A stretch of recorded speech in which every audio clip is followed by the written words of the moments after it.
I was just going to say, it is so much or so important now than it ever has been to really know what you are eating.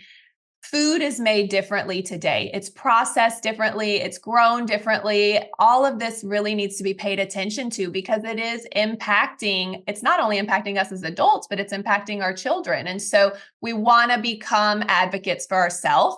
And we really want to read those labels to do our due diligence so that we can be very well aware of what we're putting into our bodies. I always say this to everyone I talk to. I've never met anyone that doesn't feel better when they eat better. And this is the very beginning and the best place to start.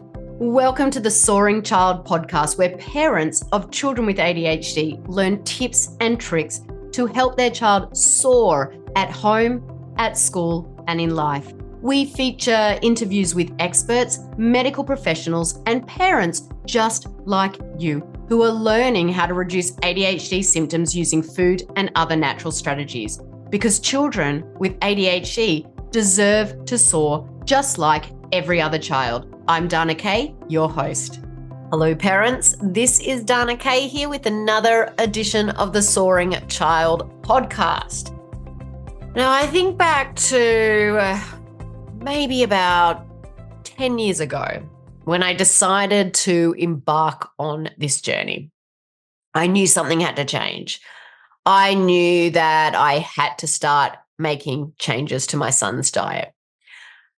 But what I didn't know back then was that I shouldn't be making all of these changes on day one. I'm not sure if you've heard me talk on the podcast very often about the term I use, Rome wasn't built in a day. I didn't know that term back then. So if you could just picture one sunny Seattle day where I decided that my family would no longer eat gluten, dairy, soy, artificial flavors, artificial colors, and about 40 of the food sensitivities that my son was sensitive to. So I went on this journey and I threw everything out of my kitchen that had those things in them. Let's just say that I ended up on the floor in my bedroom, multiple panic attacks because I didn't know what I was going to feed my family. So on this journey, I realized I had to go to the supermarket and start reading labels. But boy, was that confusing. I had no one guiding me. So I want to be that guide for you. I want to be that guide for you listeners. So in today's episode, we're actually going to unravel the mysteries of food labels and their significant impact on managing ADHD symptoms in children. I'm going to tell you now, Rome wasn't built in a day. Do not follow the same path that I followed. Do not throw away all the food without knowing what to do next. And joining us to discuss this amazing topics is one of our remarkable expert coaches at the ADHD Thrive Institute. And she's a regular on this podcast, so I'm not going to do a massive introduction for her, but I would like to welcome Andrea Daigle. She's a board-certified holistic health practitioner and an FDNP. Andrea, hello. Thank you so much for joining us again. Hello, it's good to be back. So, Andrea, tell me, do you have a similar story? Oh, no, you were actually going through my program with your child originally. So, no, you had the guide. I had the guide. It definitely made it easier. But boy, did I appreciate hearing that it was okay to take your time as you're starting on this path, because I very much felt like you, overwhelmed. Where do you even start? Definitely. So look, let's start with the basics. Why do we need to read food labels? It's really important to know how to read them. And it's also key when you're starting out implementing these diet changes. And honestly, it does require a little bit of work on the front end. There's no shortcut. There's no fast or easy way to do this when you're just starting out. But the trick is really, we need to read every single label. And it can be a bit tedious. Eventually, you're going to get the hang of it. You get really, really good at it. It becomes your new norm. And now more than ever, it is so important to read labels because there are so many chemicals, additives, and quite frankly, just nasty ingredients that are being put into our foods. I know, it's quite shocking, really. Like every day, I'm just bedazzled by some of the things that are in products available at the supermarket. And it actually really upsets me. It makes me really question what, especially in the USA in particular, which is where we are. It makes me question, why does the government think it's okay that these, are allowed in foods? And I go on this rant quite often. And if listeners have heard me talk about artificial flavors and artificial colors, they'll know that products in other countries, being the UK and Australia, some of these chemicals and ingredients aren't even allowed in the food supply. And so, okay, well, that's like a whole nother rant for another day. And, maybe we should have like a topic on the podcast, Dana's ADHD rant. But that's not what we're here to talk about today. So where do we start, Andrea? Where do we start? Yeah, the best thing to do is pick up the box and look at the front of the package. And some food companies do label those products with organic or additive free, gluten or dairy free, but they're not required to do this by law. So if it's not clearly labeled, you're definitely going to want to flip that product over to the back and read that ingredient list. And the key is you want that list to be as clean as possible. And a good rule of thumb here is if you don't know what it is, we probably shouldn't be eating it. Artificial flavors, modified food starches, other modified ingredients, the food dyes, all of those additives, those aren't ingredients that we want to be eating. So just ask yourself a few questions. Is the list long? Are the ingredients hard to pronounce? Or are there words on there that you haven't even seen before? Do you see food dyes or artificial flavors or colors? If the label is full of those ingredients that you can't recognize or that you don't know how to pronounce, it's likely very highly processed. And those are the things we want to avoid. And it does take some time to really get used to reading those labels. But the end goal here is to know what each and every ingredient is for you to be able to pronounce it. And that list shouldn't be very long. My rule of thumb is usually like under 5 to 6 ingredients. And yeah, definitely I know how to pronounce it and what it is. If I'm questioning to myself, what's that?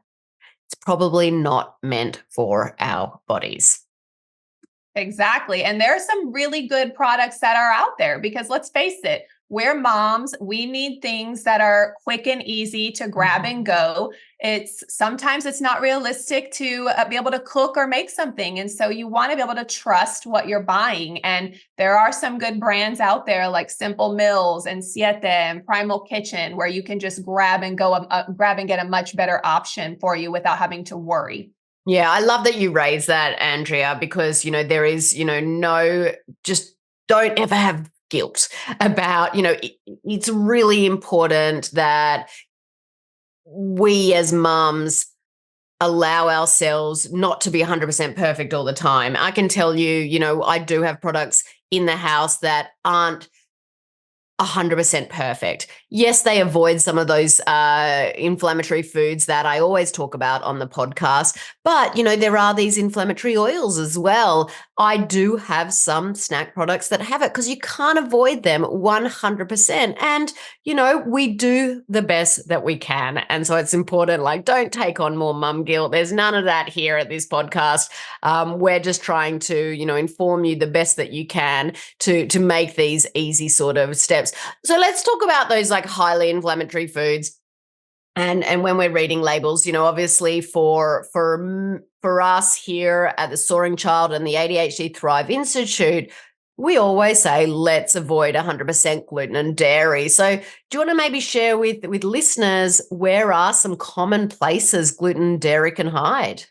Yeah, so this is even more the reason we need to be reading those labels, because common places that gluten dairy hide are things like crackers, cookies, deli meats, chips, spices. If you were to go into your pantry right now and look at your spices that you have, some of them are going to have some not super clean ingredients that you'll take a look and say, oh my gosh, I didn't even realize this was in here. Mm-hmm. You'll just want to ditch that and find a better option. But things like chips, candy, French fries, pastas, and cereals. Oats is another one. We have to be careful with oats containing gluten because of the way that they're processed and they're stored in the shared silos. So that's another one you want to make sure you're getting certified gluten-free. So I just want to say there for listeners to clarify, you don't always need certified gluten-free for all products, but oats, as Andrea said, is one of those products that you definitely should get certified gluten-free because of that cross-contamination. Absolutely. And just read your labels, be aware. Things like condiments and sauces, that's another big one. If you were to go in your pantry right now, if you wanted to start in one place, take a look at your condiments and sauces and see what ingredients are in there because they do have a lot of nasty things hiding in there. Most importantly, a place that people don't even think to look is medications, whether that is over the counter or prescription medications. We really want to be a detective there and put your label reading to good use. And if you're not sure, you can always call your pharmacist and ask them and see if those medications contain any gluten or dairy. Yeah, that's a definite pro tip there. I remember when I first removed it out, I didn't even think about the medications my son was on. When we started this journey, he was on 3 medications, and I didn't even think about that to start. But definitely, there we go. Got a thumbs up on my screen for those that are viewing. For those that are in audio, wouldn't have seen that. But yeah, I didn't even think about medication. So definite pro tip there.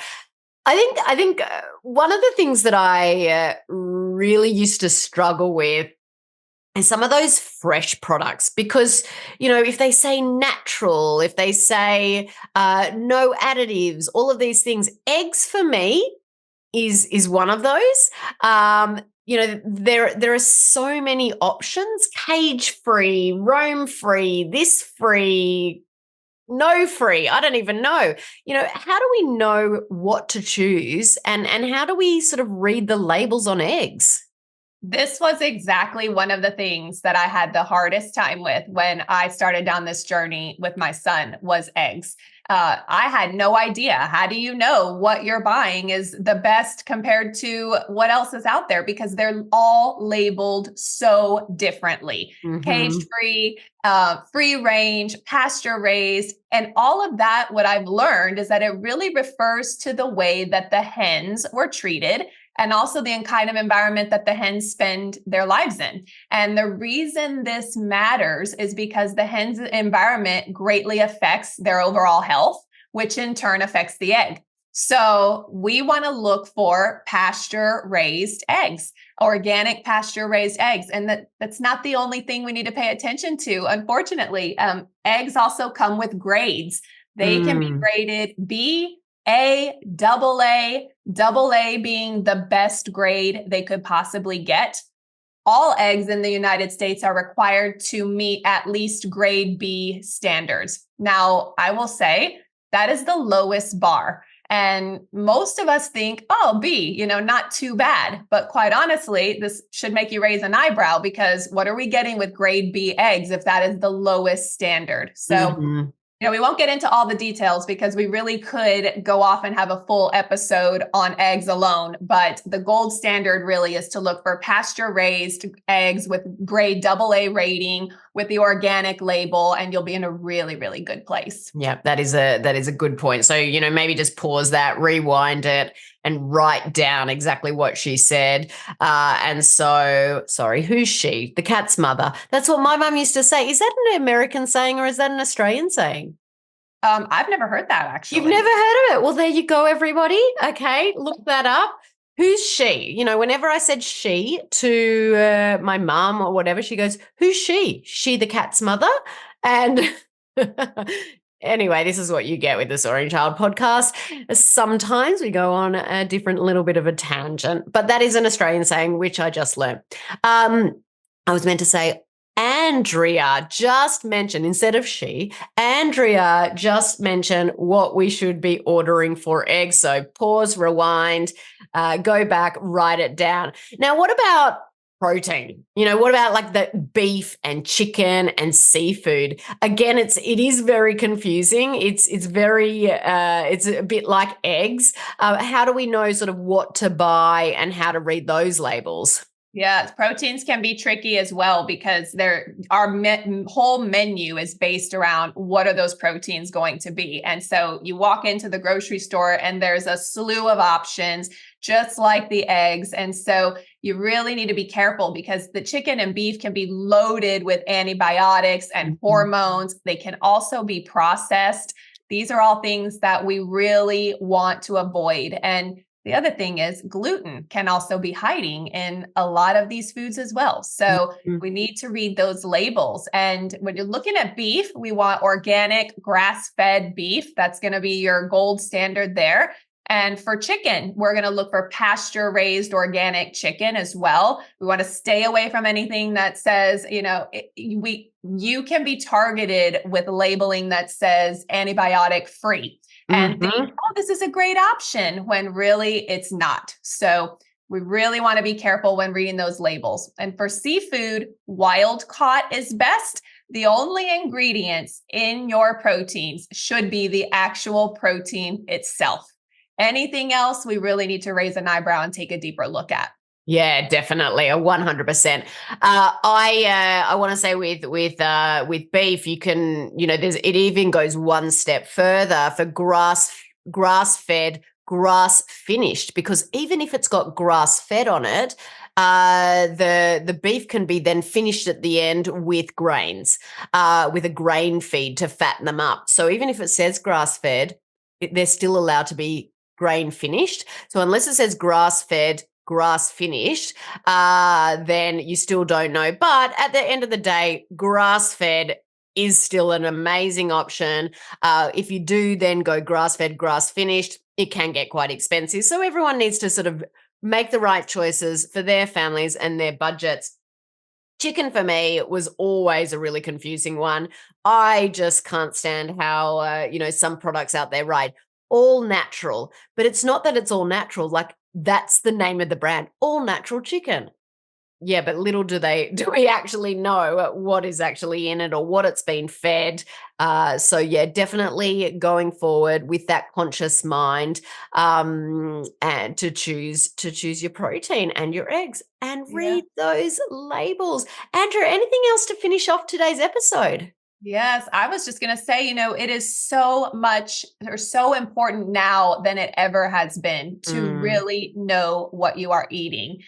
Food is made differently today. It's processed differently. It's grown differently. All of this really needs to be paid attention to because it's not only impacting us as adults, but it's impacting our children. And so we want to become advocates for ourselves.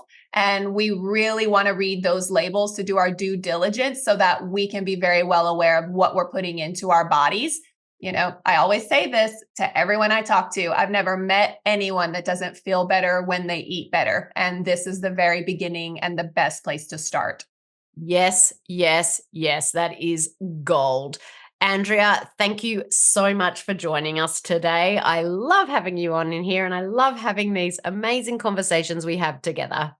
Thank you for having me. Listeners, it's clear that the power of reading labels goes, beyond just avoiding certain ingredients. It's about making those conscious choices that really feed and nurture our children's mind and their bodies.